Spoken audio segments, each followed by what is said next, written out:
ছাগলের গর্ভে জন্ম নিল অস্বাভাবিক দুই বাচ্চা, চেহারায় মানুষের ছাপ। মুর্শিদাবাদের হরিহর পাড়া থানার চোয়াপাঠান পাড়া এলাকায় সোমবার গভীর রাতে এমনই এক চাঞ্চল্যকর ঘটনাকে ঘিরে তীব্র চাঞ্চল্য ছড়িয়েছে গোটা এলাকায়। মোজাফফর শেখের বাড়ির একটি ছাগল পরপর দুইটি বাচ্চা প্রসব করে, যাদের চেহারা দেখে আতঙ্ক এবং বিস্ময়ে হতবাক এলাকাবাসী। স্থানীয়দের দাবি, বাচ্চা দুটির মুখমণ্ডল স্বাভাবিক ছাগলের মতো নয়, মানুষের মুখের সঙ্গে অদ্ভুত মিল। শরীরে নেই কোনো লোম, আকারও স্বাভাবিকের তুলনায় অনেকটা বড়। আর চমকে দেওয়ার বিষয় হলো, দুটি বাচ্চাই দেখতে প্রায় একরকম। জন্মের কিছুক্ষণের মধ্যেই মৃত্যু হয় তাদের। মঙ্গলবার সকাল হতেই খবর ছড়িয়ে পড়ে গোটা এলাকায়। অদ্ভুত সেই বাচ্চা দেখতে ভিড় জমান বহু মানুষ।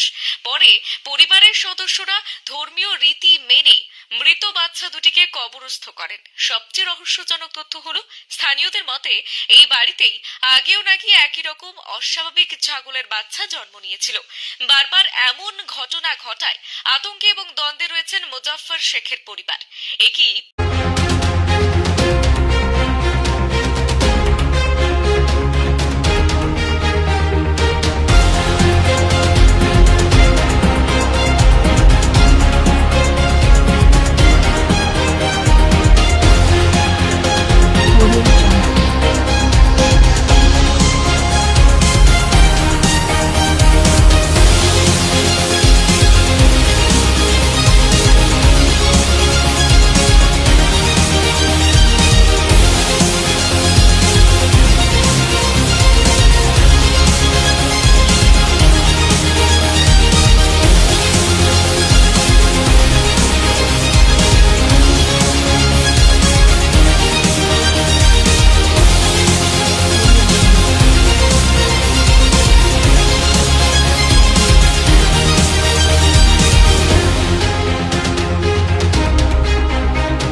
প্রকৃতির খেলা, নাকি এর পেছনে রয়েছে অন্য কোনো অজানা কারণ?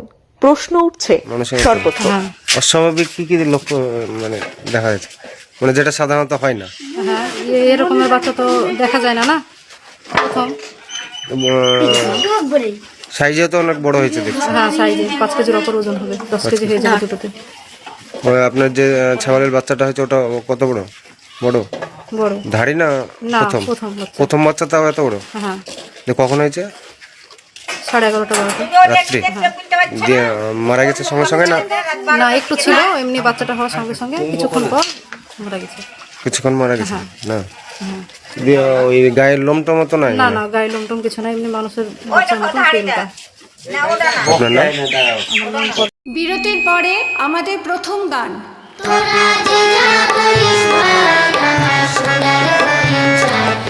দই চাই গো, দই চাই, দই চাই গো, দই চাই গো, দই চাই, দই চাই গো, দই চাই গো, দই চাই, দই চাই গো। মাদার ডেয়ারি মিষ্টি দই, আমার মায়ের মতোই মিষ্টি, আমার মায়ের মতোই চেনা। দই চাই গো। মাদার ডেয়ারি, মায়ের মতোই।